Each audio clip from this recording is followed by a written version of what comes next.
सांगली, मिरज आणि कुपवाड शहरात आगामी पावसाळा आणि संभाव्य पूरस्थितीच्या पार्श्वभूमीवर महानगरपालिका प्रशासन सतर्क झाले आहे.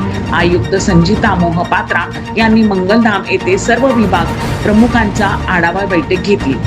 या बैठकीला अतिरिक्त आयुक्त राहुल रोकडे, उपायुक्त अश्विनी पाटील आणि स्मृती पाटील यांची उपस्थिती होती.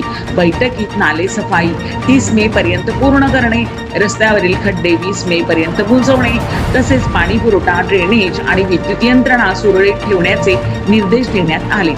तसेच आपत्ती व्यवस्थापनासाठी 24/7 नियंत्रण कक्ष आणि वॉर रूम सुरू करण्याचा निर्णय घेण्यात आला असून कामात हलगर्जीपणा करणाऱ्यांवर कडक कारवाईचा इशाराही देण्यात आला आहे. पारस मुठ्ठा यांचा रिपोर्ट.